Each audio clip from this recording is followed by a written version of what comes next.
حضرت یعلا بن مرہ کی کہانی سنیے۔ فرماتے غزوے سے ہم واپس آ رہے تھے، راستے میں پڑاؤ ہوا تو حضور ایک درخت کے نیچے استراحت فرمانے کے لیے لیٹ گئے، اور میری ڈیوٹی یہ تھی کہ میں تلوار لے کے حضور کا پہرا دوں۔ میں کھڑا ہو گیا، باقی لوگ بھی سو گئے، تو میں نے ایک منظر دیکھا کہ دور صحرا میں ایک درخت تھا جو ہلنے لگا۔ تھوڑی دیر کے بعد وہ اپنی جڑوں سمیت باہر آیا اور اپنے آپ کو گھسیٹتا ہوا میرے برابر آ کے کھڑا نہیں ہو جاتا۔ تھوڑی دیر کے بعد وہ واپس وہاں جاتا ہے اور جہاں سے اکھڑا تھا وہاں جا کے دوبارہ نصب ہو جاتا ہے۔ میرے لیے بڑے اچنبھے کی بات تھی، لیکن میرے پاس کوئی تھا ہی نہیں کہ جس سے میں بات کر سکوں۔ حضور تھے تو استراحت فرما رہے تھے اور میں حضور کے آرام میں خلل نہیں ڈالنا چاہتا تھا۔ خیر حضور بیدار ہوئے تو میں نے سلام عرض کرنے کے بعد جو پہلی بات کہی وہ یہی تھی۔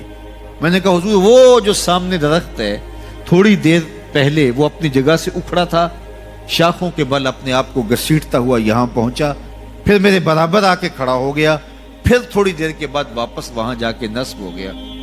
یہ جب کہانی سنائی تو میرے حضور نے تعجب نہیں کیا، اچھا کیسے ہوا، کیسے آیا، کتنا وقت لگا، کتنی دیر ہوئی، کوئی سوال نہیں کیا، بلکہ فرمایا ہاذہ شجرۃ استاذنت ربھا، فرمایا یعلا بن مرہ یہ درخت ہے، اس نے رب سے اجازت چاہی تھی کہ مالک تیرا محبوب نیڑے آیا ہے، سلام نہ کر رہا ہوں، فآذن لہا، اللہ نے اس کو اذن دے دیا تھا، یہ مجھے سلام کرنے کے لیے آیا تھا۔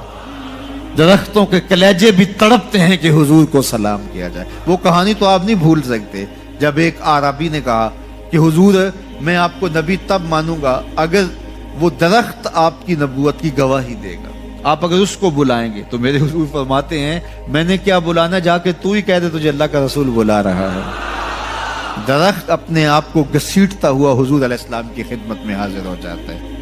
درخت مان رہے ہیں، چاند کا کلیجہ شک ہو رہا ہے، پتھر کلمے بول رہے ہیں، حضور کے عشق میں کائنات کے ایک ایک ذرے کا دل دھڑک رہا ہے۔